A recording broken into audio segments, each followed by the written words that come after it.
طعام الله أبدا ما بقيت وبقي الليل والنهار. یقیناً آپ سب جناب سید کونین کو تربیت کرنے آئے ہوں گے. آج صرف آپ غم نہیں منا رہے ہیں, صرف آپ عزاداری نہیں منا رہے ہیں, جناب سید کونین بھی آپ کے ساتھ ساتھ ہیں. عزاداران حسین مظلوم کربلا میں دشمن کو قتل کرنے نہیں آئے تھے, بلکہ آپ ان کو ہدایت دینا آئے تھے.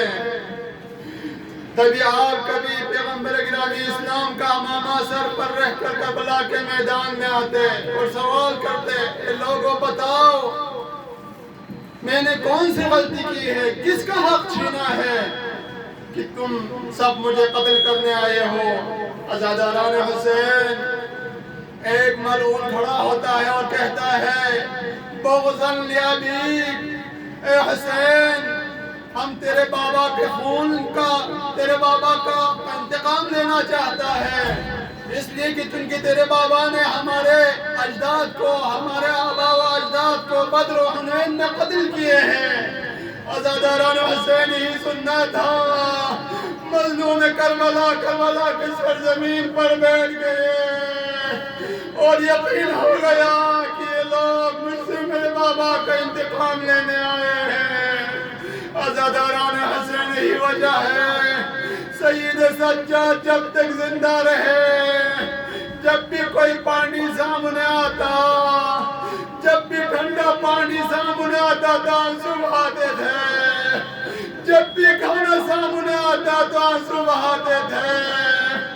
عزاداران حسین, ایک دفعہ ایک غلام نے کہا, مولا الی متی تبکی, آپ کب تک روتے رہو گے؟ اس وقت مولا سجاد فرماتے ہیں کہ اے غلام یہ پوچھنے کا سوال ہے, ان یعقوب النبی فقد صبت من اسباط الاثنی عشر, جناب یعقوب کے 12 بیٹے تھے, ان میں سے ایک گم ہو گیا تھا. یعقوب کو پتا تھا کہ یوسف زندہ ہے, لیکن یوسف کی جدائی میں اتنا رویا وَبِيَضَّتْ عَيْنَاهُ, دونوں آنکھیں سفید ہو گئی, لیکن میں سجاد و مظلوم بیٹا ہوں. وَقَدْ رَأَيْتُ أَبِي وَعَمِّي وَأَخِي و17 من أهل بيتي في لحظة واحدة. میں وہ سجاد ہوں جس نے اپنے بابا کا, اپنے چاچا کا, اپنے بھائی کا سر قلم ہوتے ہوئے دیکھا ہو.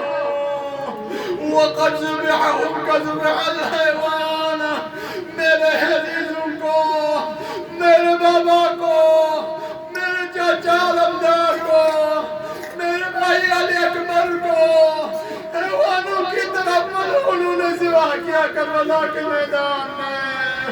واللہ جب تک میں زندہ ہوں سجاد, ان کے کٹے بازو, ان کے کٹے خون سے خون آلود گلے, ان کے کٹے سر میرے آنکھوں سے کبھی اوجھل نہیں ہوں گے. عزاداران حسین اجرکم علی اللہ, کہا جب تک میں زندہ ہوں ان کا رونا, ان کا نام میرا زبان پر ہوگا, اور ان کے خون سے آلودہ کربلا کے زمین پر پڑے جنازے میرے آنکھوں کے سامنے ہوں گے. الا لعنت اللہ علی القوم الظالمین. پروردگارہ ہماری اس قلیل عبادت کو, اس قلیل توسل کو اپنی درگاہ میں قبول و منظور فرما. پروردگارہ ہم سب گناہگار ہیں, ہمارے مرحومین اور ہم سب کی گناہوں کو بخش دے.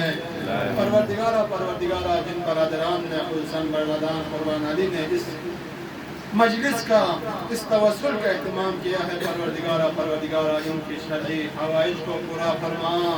پروردگارہ ان کے گھر پر اپنی رحمتوں کو نازل فرما. پروردگارہ ان کو اور ان کے تمام اہل و عیال کو, ان کے خانوادے کو ہر قسم کی شر سے محفوظ فرما۔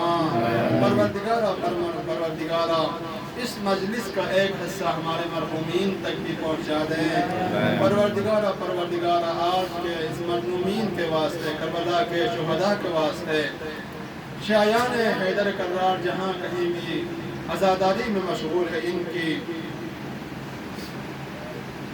عزت آبرو، مال دولت اور جان کی محافظت فرما۔ پروردگارا ہم سب کو سالہائے آئندہ بھی زندگی دے کے اور بہترین انداز میں ان مراسم کو، ان عزاداروں کو اور ان عزاداریوں کو اور ان توسل کو بجا لانے کے ہم سب کو توفیق عطا فرما۔ تمام مرحومین کے نام پر اور اپنے اپنے مرحومین کے نام پر، خصوصاً صاحب مجلس ان کے مرحومین کے نام پر، رحم اللہ من قرأ الفاتحہ۔